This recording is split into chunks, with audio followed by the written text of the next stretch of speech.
Nice to know that you are still there.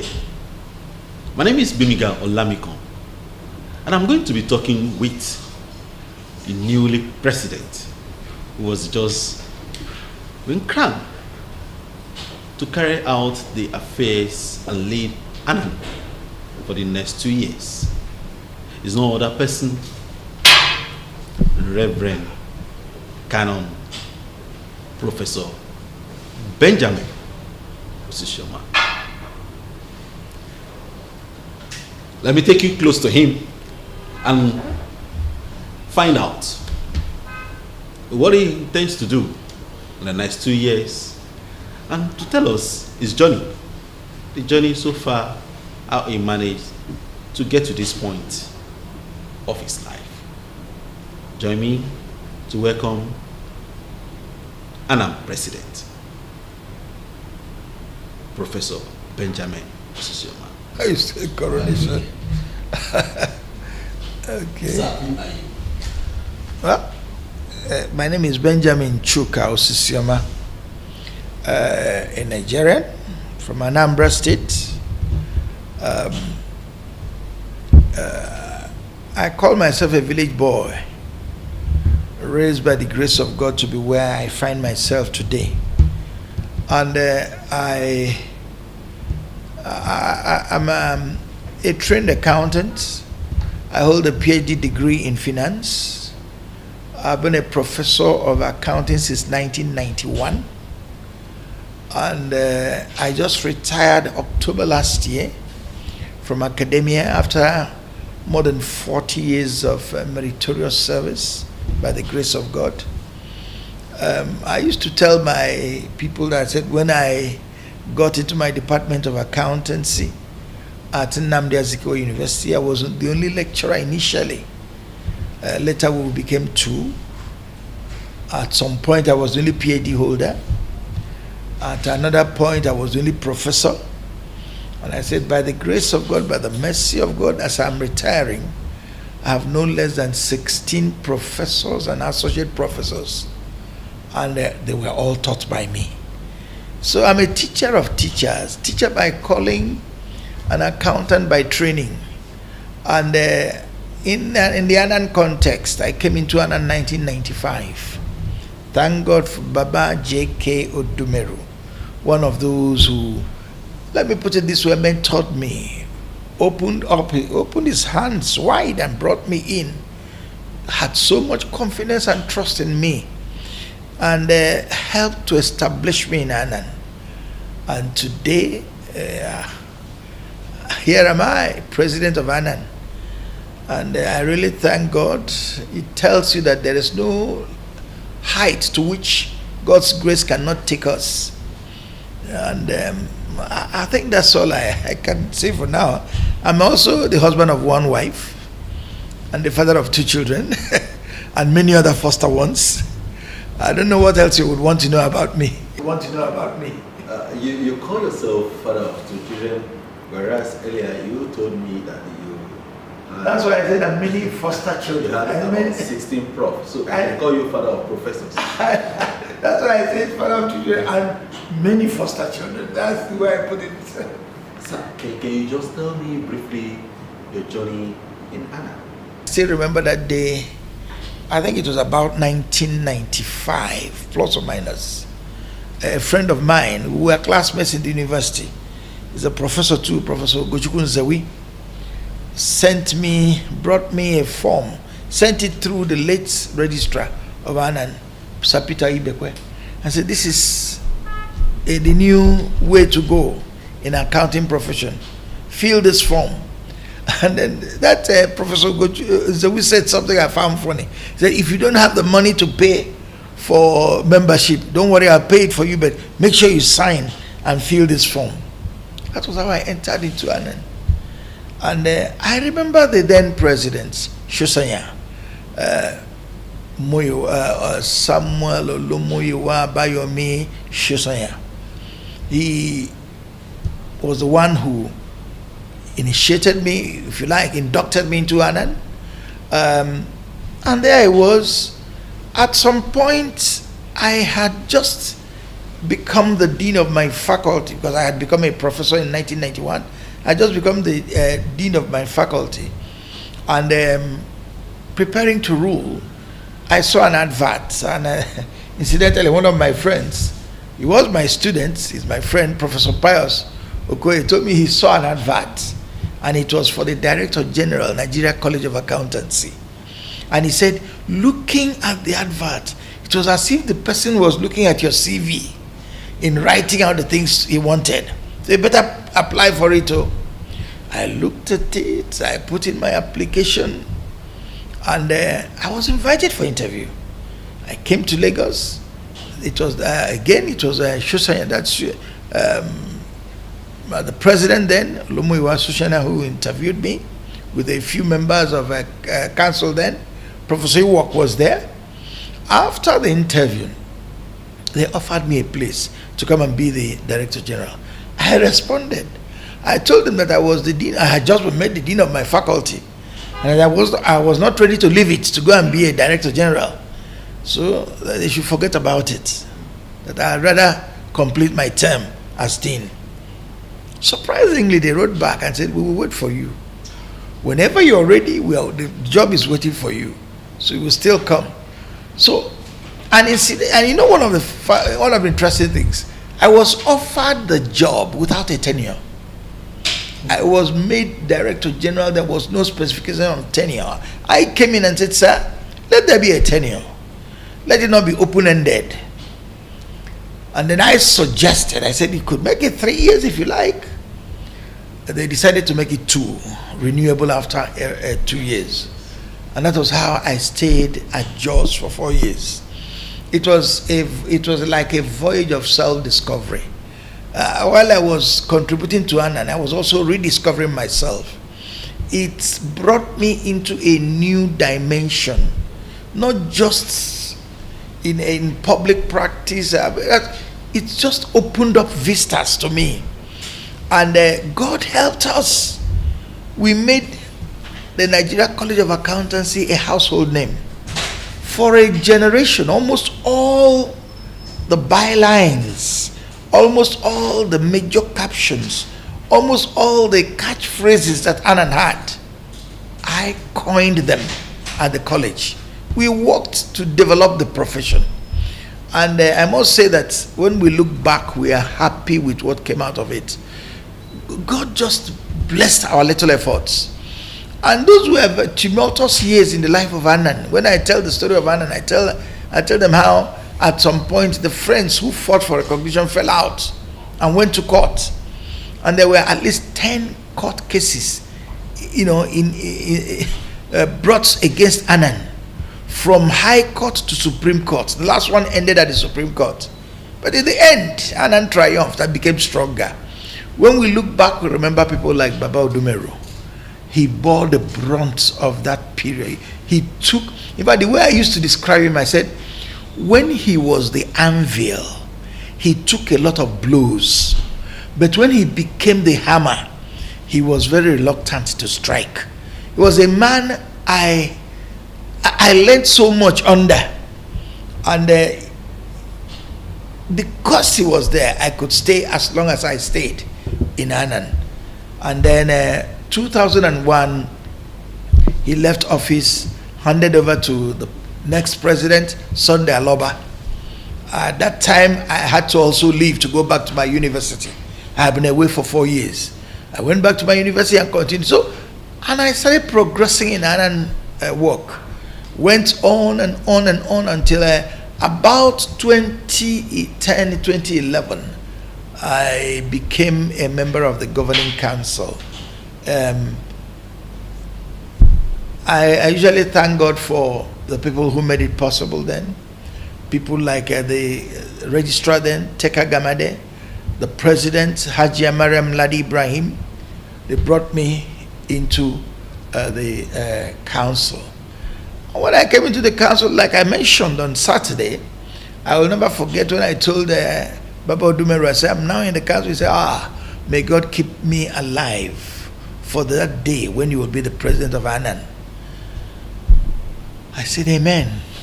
But man proposes, God disposes. I was, my university job came up yesterday, on Saturday. Baba Odumelu died a year ago. So, but here we are. That's how I found myself where I am. And I started the progression. Immediately, I was offered, again, when I was offered the position to come into the line of succession, I was offered to be membership secretary. And when that offer came, I'll be frank with you, I declined. I said, no, I'm more interested in being vice chancellor, Nnamdi Azikiwe University. I had applied, and I was looking forward, hoping it would materialize. My good friend and my senior in this ANAN business, former President Tony Nzom, scolded me, and he said, what are you talking? A bird in the hand is worth more than 2 men in the bush. Take the one available first. If tomorrow you become vice chancellor, you can decide what to do about the presidency. Go and take this thing. So I said, okay. That's how under Alhaji Labode, I entered the succession line. I was membership secretary for 2 years, became the treasurer for another 2 years, became the second vice president for another 2 years, became the first vice president for 2 years, and then on Saturday became the 12th president. After that 2 years. Over this period, I've participated in all kinds of committee activities. Let me just mention two. When Sam Zekwe became the president, he appointed a think tank, and I was made the chairman of that think tank. We sat, deliberated, brainstormed how to carve out a special niche for ANAN in these times, and began to work out things. There was one particular program we had then. It was an NTA early morning program where we sat to discuss about the nation, the profession, humankind, everything. No, there was no topic that was bad from discussion. And it helped to build us up. It raised the status of ANAN so remarkably. I remember those of us who were then. I remember Professor Gbemiga from Benue. I remember Professor Wilson, Herbert Wilson. I remember Professor who again, quite a number of us were involved in this project. We would come, sit down and talk. So this has been quite a long journey.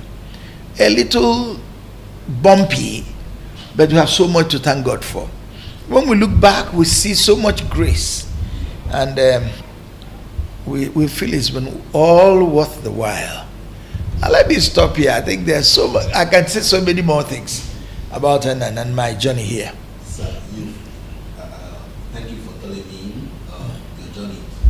But in this journey, what are those things that you observed, that those days that you are thinking, if you have the opportunity of becoming president, one day you are going to tackle them?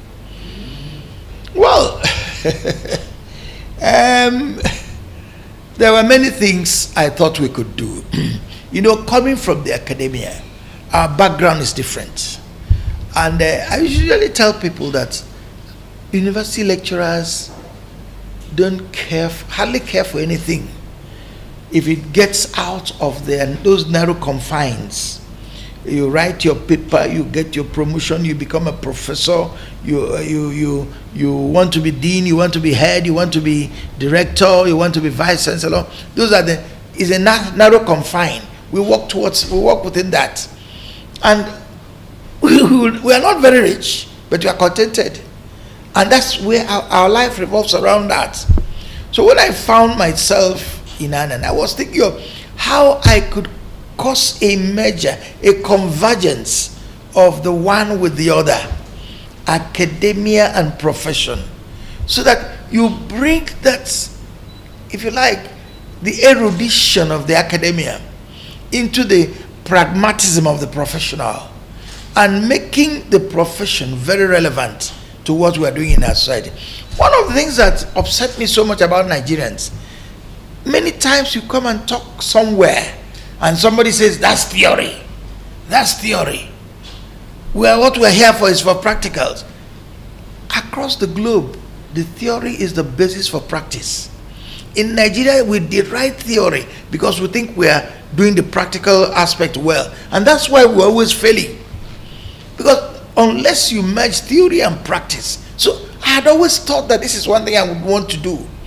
And if I had the opportunity, I would work towards it. We call it a meeting of town and gown. So that we come together and forge a marriage that will be for the betterment of our nation.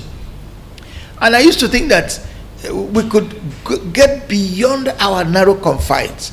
I've always been an advocate of multidisciplinary teaching and training of accountants, going beyond the usual confines, breaking new grounds, raising new thresholds, challenging people to new horizons. These are some of the things I think that we need to do, and they were so much in my mind, and I thought we could do that. And if you look at what some of the things we did when I came into ANAN in 1997, because I think it was 1997 I came in as Director General, the kind of things we started bringing out, you could see that these people were coming from a different background, and the catchphrases, the write-ups, and we just took it from there. So you can see some of the things that informed what we began to do. And then now that I find myself here, I'm praying God for the grace to, that's why I always run away from leadership. Because when you've been a critic, x-raying the performance of others for all your life, once you're there, people will look at you with a microscope. And even when you think you're doing what is right, they'll be questioning it and lampooning your best efforts. So I said, I better not go in. But here am I, I'm already in. I will try my best to give of my level best, so that ANAN would be the best. Certainly. Yeah. The whole hall filled up. What came to your mind when you saw the crowd? It was an answer to prayer.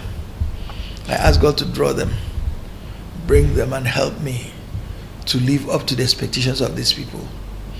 And at times when you finish lectures like this, they'll say, you spoke so well. I'm not swayed by that. When I know that you have been impressed by what I say, is when I see you doing the things that I said you should do. And that's what I want to challenge people. You see, there was something I said in that paper. I said we have a virus in this nation. I called it the ethnic religious virus. Where are you from? What religion do you belong to? And that defines the value of what you have done. People don't look at you by, and judge you by, by what you have said or done or not done. They look at where he comes from. I don't want to give specific examples before people think I'm attacking them. But I've been in a body we set up with so much virtue and value. And they say, who is at the top? An Igbo man. Who is this person? An Igbo man. And so it's of no use. And it was cut down. And suddenly we find that bodies grappling for air, struggling for oxygen. So what I'm saying is that these are some of the things that, so when I look at that kind of crowd, I try to make an appeal, call it bipartisan, across the bridge, across the aisle. I want to reach across the aisle to the other side. I want people to know that I will not with my eyes wide open, prejudice you or your rights because of where you come from. And that's the least I can do, because I tell people, I say, if I deny you your rights because you're not from the same place with me or the same religion with me, what will I say when God asks me for an account? So there are certain things I don't do, and I ask God for grace not to learn them in old age. ANAN, how are you going to address the dichotomy?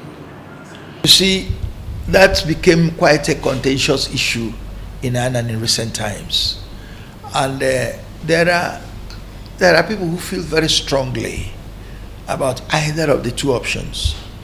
All of us want the university. We're happy with it. We are breaking new grounds.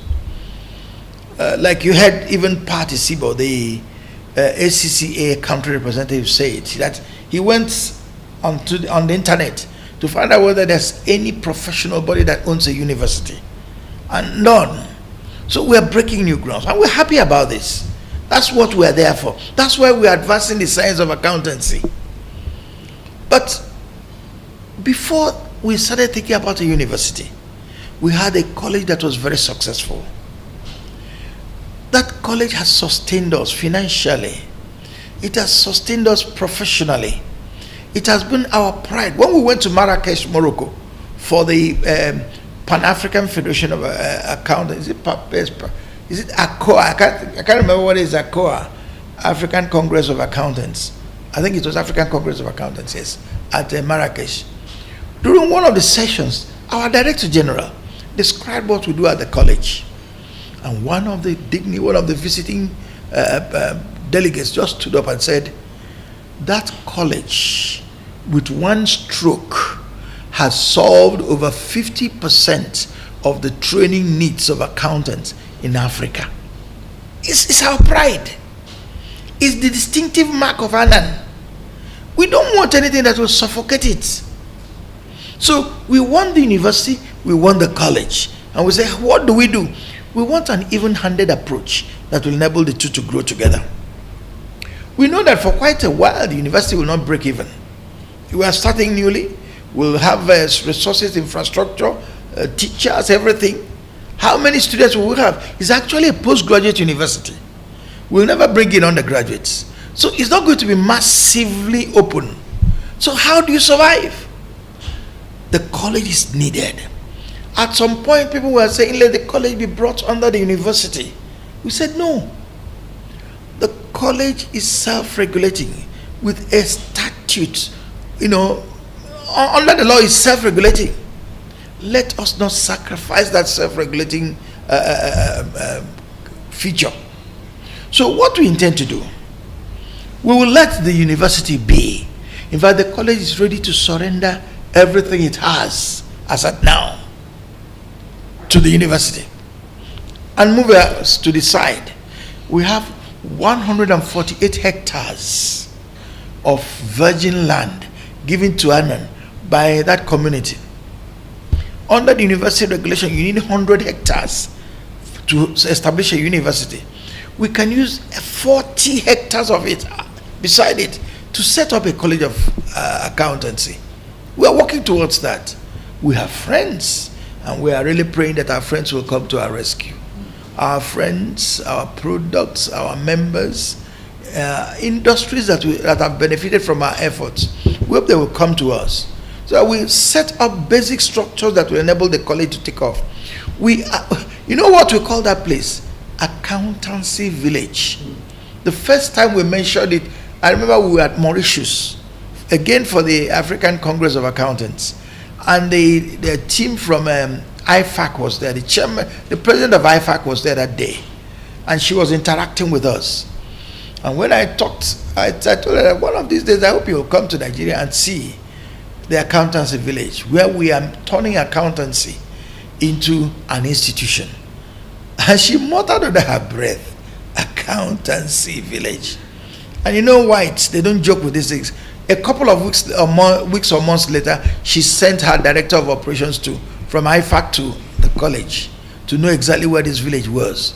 Alta Prinsloo, who is currently the chief executive officer of Pan-African Federation of Accountants, she came, went through our college, at some point asked all the lecturers and staff to leave. She wanted to interact with the professional students, sat with them, talked with them, took photographs with them, came out, inspected the facilities. She kept repeating two words throughout that tour. She kept saying, this is amazing, this is unique.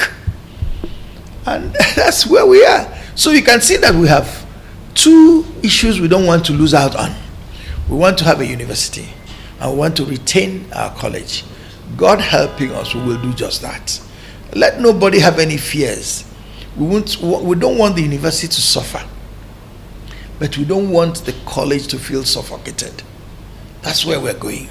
We want it to be so built to the point that if somebody wants to now leave from the college and go into the university, he can do so.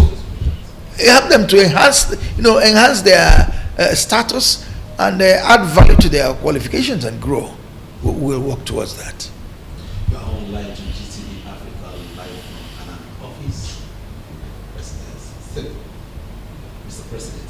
you very much. Sir, you've spoken about the two institutions. How are you going to decentralize examinations? We've already done that. In the past 2 years, actually, when we joined the IFAC, from the very first policy statement that IFAC made, they drew our attention to the need to decentralize and reach out to the nooks and crannies of the. Nigeria is like a subcontinent. They call India not just a country, but the subcontinent of India. In some way, Nigeria is a subcontinent, vast. One of our states could be as big as any other African country. Sure. So why put everything? So when they said that, we began to think about that. Well, how could we do it? We started thinking about 2 years ago. The council took a decision to decentralize. We decided that we will have 7 centers, 1 in every geopolitical zone, and 1 extra one in Jos, the seat of the college. That's why we have now examination centers in Jos, in Abuja here, in Gombe, in Lagos, in Enugu, in Port Harcourt, and where again? Kano. That is 7 of them. And we did a test run last year.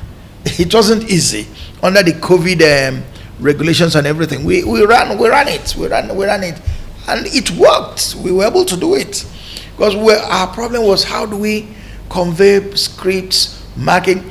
We're now going to take it one step further. That's the challenge I was throwing during my presentation. We want to examine, invigilate, supervise using artificial intelligence, using technology. Our twin partners, the CPA of ANAN, told us that this thing is very doable. They've done it before. Give us an account of how they are doing it. We can do it. So we are planning to do it so that people can now. We want to harvest accounting graduates so that the man in Port Harcourt will write our exams in Port Harcourt, attend lectures in Port Harcourt. In fact, at the peak of the COVID crisis, our college, the College of Accountancy, conducted lectures online by Zoom, by internet, this thing. And at one point, they had as many as 1,500 students attending to lectures all over the place, and asking questions, interacting with their lecturers. And they also ran mock exams. So we are preparing, and that's why we will take one step further.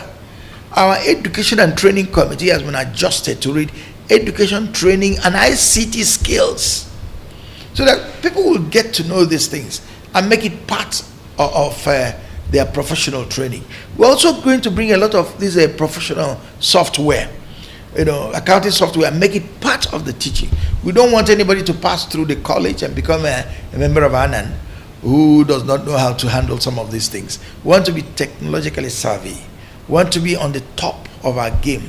We want to be on the cutting edge of the profession. We want to have the profession, the technology of this age serve us, not we serve technology. While talking, you spoke about forensic accounting. How big is the institute? Well, you see, let me put it this way. 2007, one of our members who trained as a fraud examiner and as a forensic expert in the American College of Fraud Examiners came after qualifying and having all these skills he imbibed. He came back and said, how do we transfer these skills to Nigerians? So he tried getting the American College to stand behind us so that we will train the people, examine for them, so that our people will have their qualification. They were very blunt and abrupt in their answer. They said they will teach and examine. They will not outsource any part of their teaching and examination to anybody. So it wasn't going to work. The young man didn't give up. He kept working.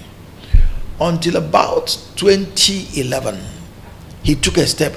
2010, he took a step to now register a forensic accounting group.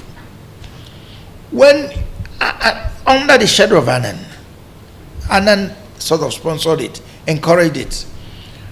When he went to the Corporate Affairs Commission to register it, so many other things came up. That was when they now changed the name. What we wanted was Center for Forensic Accounting and Fraud Examination. The Corporate Affairs Commission objected. They wouldn't allow us to use center. There were many terms they said suggested government participation, which they don't want. So they gave us two choices: society for this or fellowship of that. So we decided to go for society. That's how we ended up with Society for Forensic Accounting and Fraud Prevention. You can see that it's double-barreled. Forensic accounting, purely for accountants.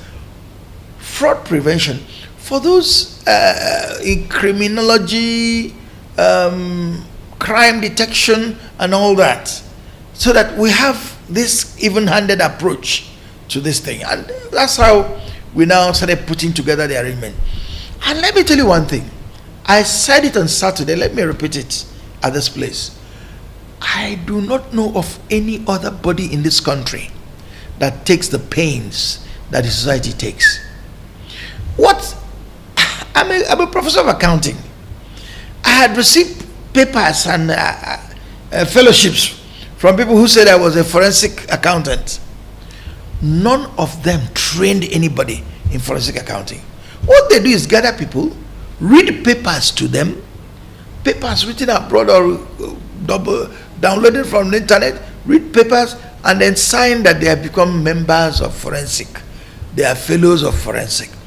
It's only in this particular body that they took the pains. We went to Jos, where we have our college, and created a forensic toolkit laboratory where you are trained on how to use technology in aid of forensic investigation. There we were, as the people who graduated from there, they were taught how to fingerprinting, how to recover data from burnt documents, how to do all manner of things. We brought a retired DIG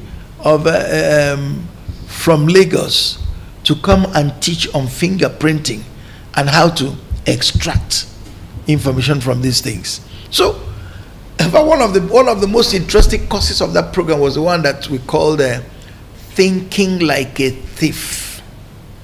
And we had this psychologist, American trained, a professor, a lady, who did wonders on this course, teaching people, say, if you're going to be a good forensic expert, you must learn to think like the thief, and taught them how to think like a thief.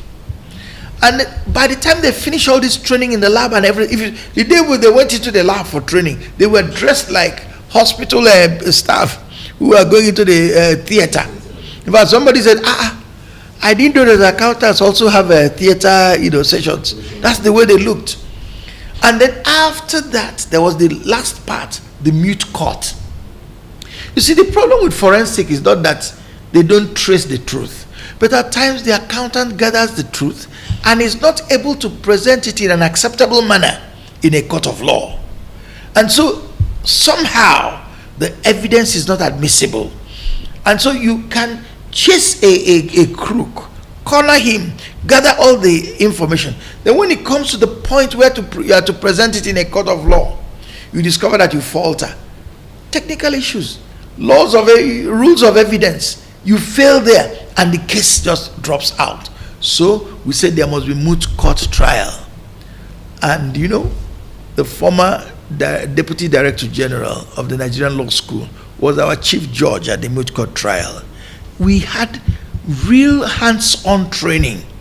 By the time they finished, they knew what forensic accounting was all about. They came out with a certification, but they came out with skills. But there it is now in Nigeria. The things that sell are not the things that are true. They are the things that make the most noise. And so here we are still battling whether it will go forth here or there. I hope that one day it will see the light of day, because I think that this country needs it. Right now, I used to be the chairman of the board of trustees of that society.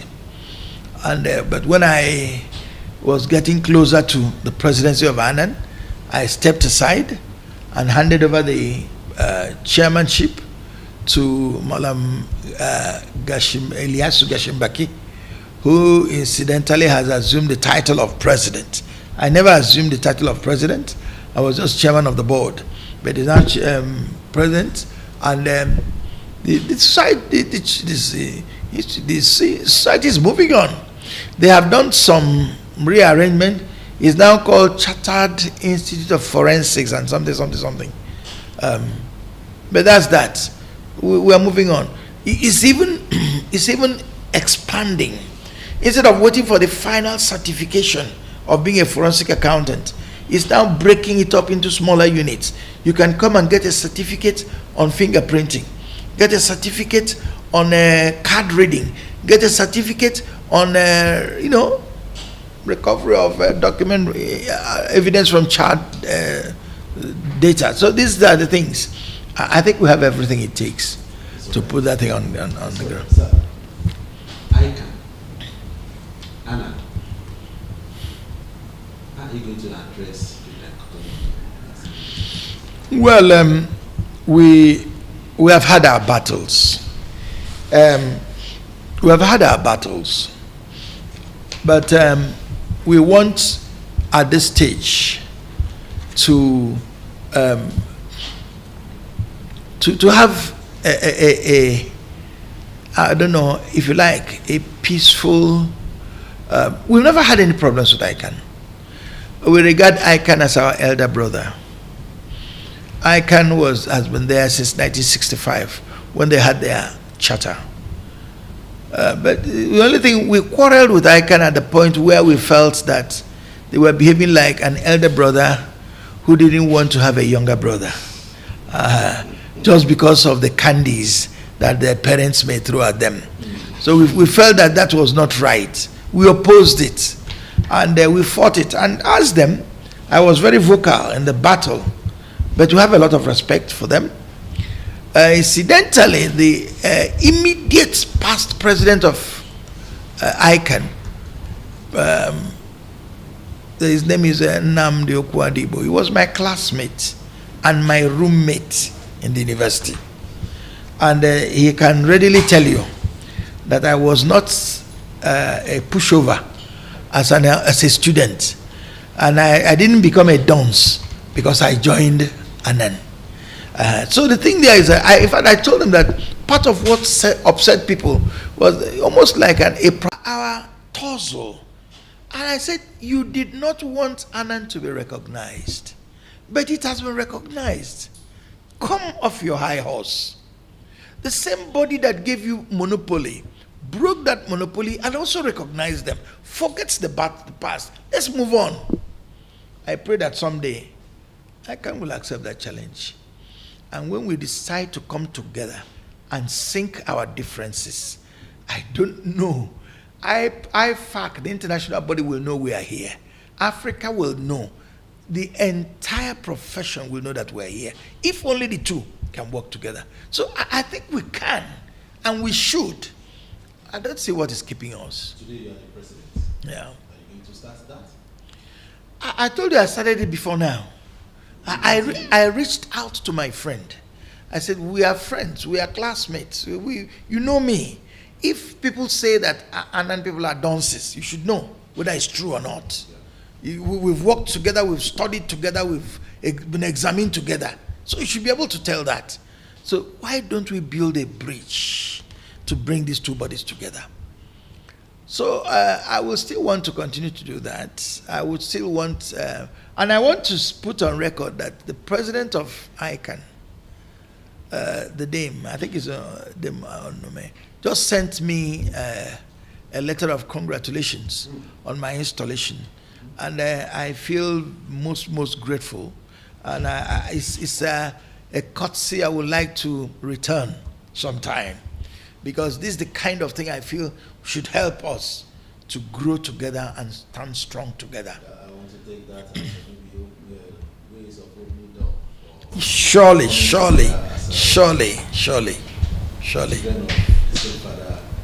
Exactly. We belong to the same family, accounting family. I don't know. Even at times I wonder, how did I end up with accounting? I became a graduate of accountancy. How did I end up becoming a professional in accounting? When we graduated, let me tell you the truth, we looked down on professional practice.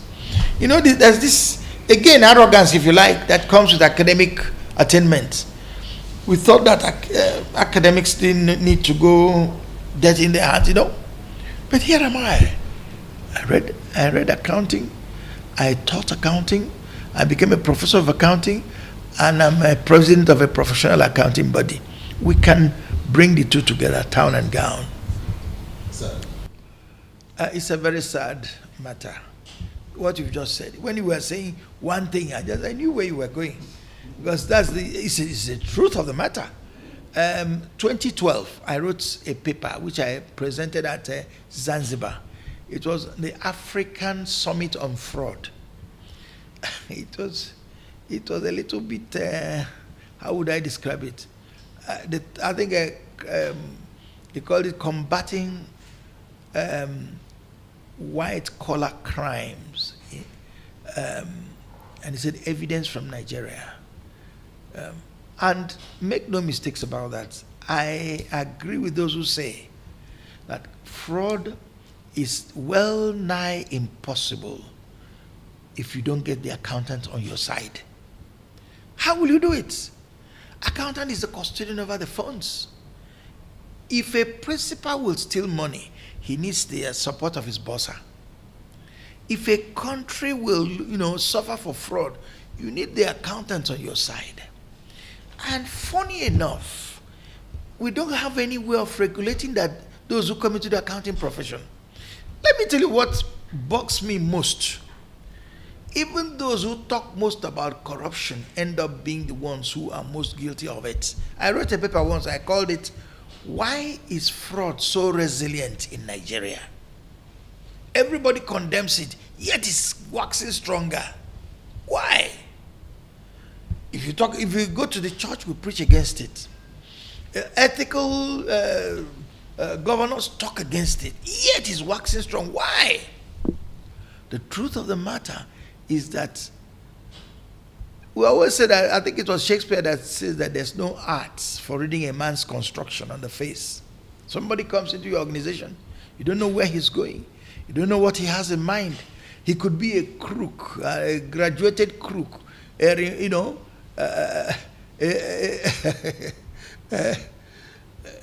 he just comes, and before you know it, you entrust that with concern, your affairs in his hands, and he just takes you for a ride. How will you know? What I think we need to do is teach, instruct, and live by examples. If you remember my presentation on Saturday, I said, in fact, the title is Changing the Metrics of Leadership Assessment. We should stop assessing leaders by how many projects they have. Oh, built the Niger Bridge, built airport, we should assess them using a different metric. That's why I talked about the task-oriented leader who points at projects, the people-oriented leader who looks at the contentment and satisfaction of human beings. I talked of the principle-centered leader who points at the values he has established. Our children are becoming robbers and rogues because our leaders are giving an example along that path.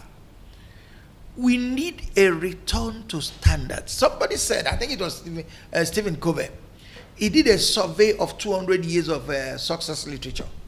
He discovered that in the first perhaps 100 years, how did people measure success? It was from within out. Are you honest? Are you diligent? Are you respectful? Are you trustworthy? And so people consider you successful. So, but there's a new, he called that the character ethic in success definition. But he said that in recent times, in the past 50 years, a new approach is emerging. He called it the personality ethic. Some people say the way you are dressed is the way you are addressed. In other words, we start looking at the outside, packaging. That determines whether he's successful or not. And so a rogue comes out well packaged, and we think he's a saint. No, that's what the Bible says. The devil has gone forth disguised as an angel of light. And that's what is happening. So I think that the point there is that we need to teach, we need to preach, we need to put the controls in place. But above all, we need to be men and women who can be examples to those who are coming after us. You remember this poem I gave on Saturday? The greatest want of the world is the want of men. Men who will not be bought or sold. Men who in their inmost souls are true and honest. Men who do not fear to call sin by its right name. Men whose conscience is true to duty as the needle to the pole. Men who will stand for the right though the heavens fall. And if you remember, I announced to them that I was declaring a vacancy. So we need men like that in Nigeria. Men like that in ANAN. Men who will step out and live the life that they ought to live. We are tired of having crooks set over us. And after 4 years in government, they come and tell you that they built that road. Find out the cost at which they built the road. They sold our patrimony, and told us that they built a road, and they built a hospital, and they built that. God help us. I'm sure I'm not taking your time, but you're a professor. Married to a professor. God's grace. Can you tell me how you manage the house? And marry a professor. And who is that woman? Well, I agree to marry you as a professor. When I married her, I was not a professor. You were aspiring that you wanted. Funny enough, when I married her, I think I was just a Mr. Ben, yes. And we met on campus. I was in my final year and she was in her first year. As a direct entry student, she read management, I read accounting. And we were active in the same Christian Union group.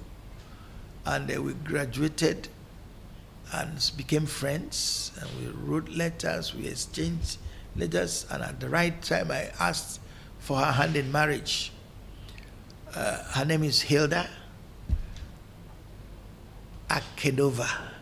She's from the Akenova family, from Agenebode in Edo State. It's a very well-known family.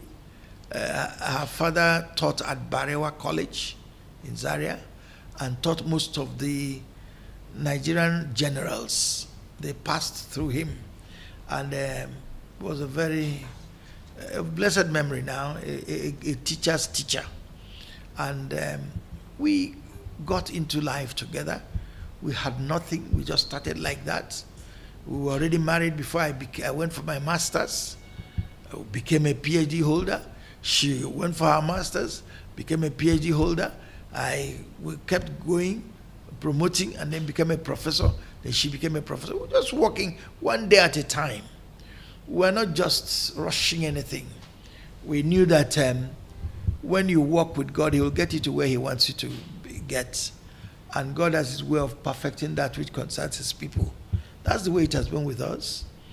And when I was getting to my age of retirement, I think I was 67, when I now decided to go into the priesthood. I was ordained a deacon in July 67. I mean July 2017 rather. July 2017. And by December 2017, I was priested, full priest. And by the grace of God and the will of my bishop, I was preferred a canon in October 2020. So here am I, Reverend Canon. That has always been my desire, to end my race completely in the house of God. And that's why I tell people, when I was talking of metrics of leadership and talking about spirit, principles, control, I told them, look, I'm not saying I am perfect. Before somebody begins to look for a what or a spot and say, you see, the person who is talking about principle, look at his faults. I'm not claiming to be perfect. I know I'm a very imperfect being, but I'm making an effort to do better. And I ask God for grace to help me to do better. And I think that's what every Nigerian should be doing. If I misstep, let it be a misstep. And a mistake you are ready to correct. And ask God for grace to do the right thing, so that we will grow and be better as a nation. So that's how it is. My wife and I, we are just that. We don't have any special airs. There's nothing special about us. We're just ordinary persons. And God has brought us to where we are. And we deeply appreciate everything He has given us. And let me tell you one thing God has taught us. He has always taught us to be contented with what we have. You know, I usually tell people, if I go through things and they may give you what your own allowance and give me my own allowance, I look at my own, I start jumping up. Look at what you may look at your own and say, this one is too small. Mine is, I'm satisfied because I was not looking forward to it. When I saw it, I was satisfied. So it has helped us.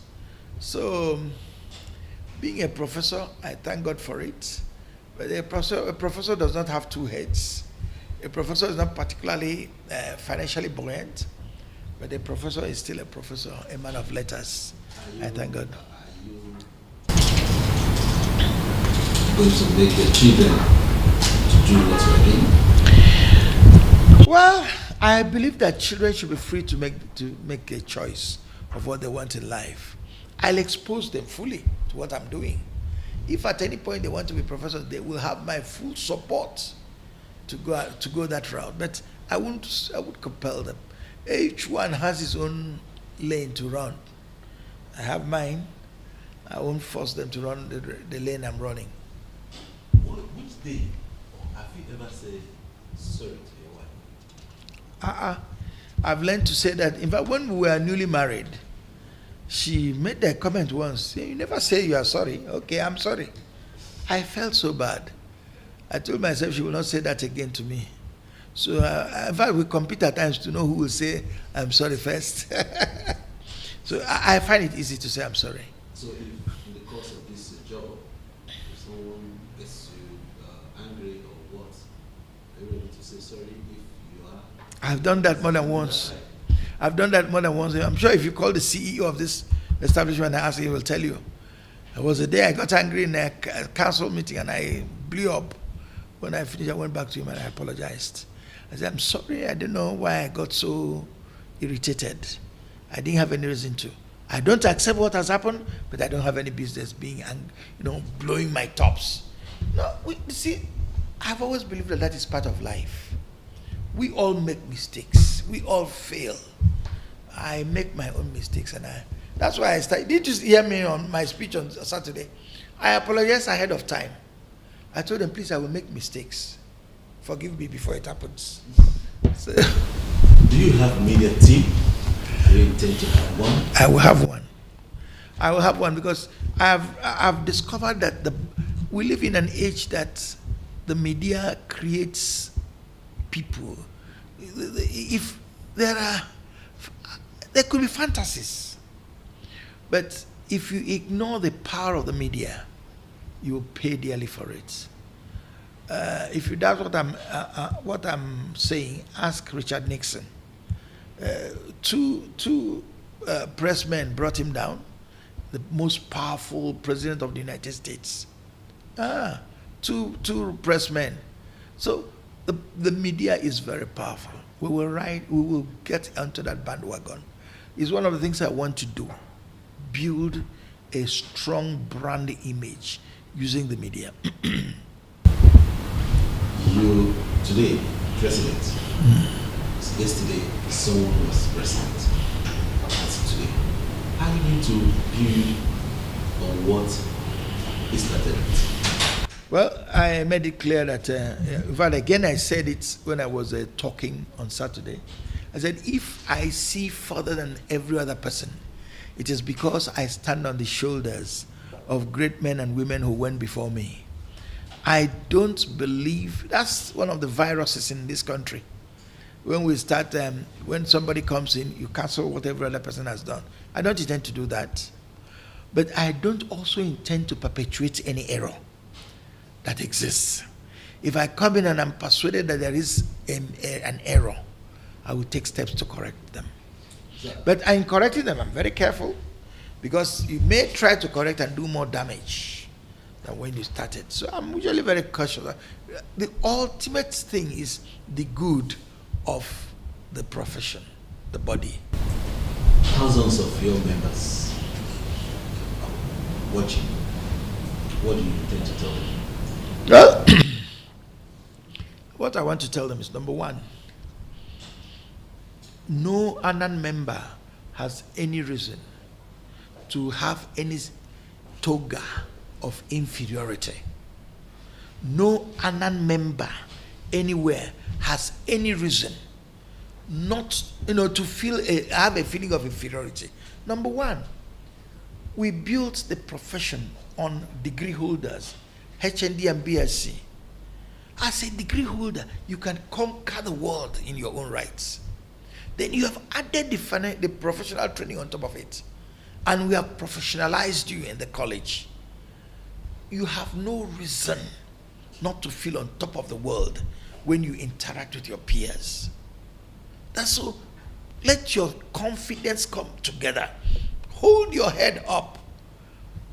Prepare yourself to face any challenge. Nobody has the final answer to these things. Not I cannot, ANAN. Prepare and give a good account of yourself. Number two, don't sit on the fence. The train is leaving the station. If you don't get on board, you will play the role of a spectator for the rest of your life. You are either a participant or you're a spectator. You are either a help or you're a hindrance.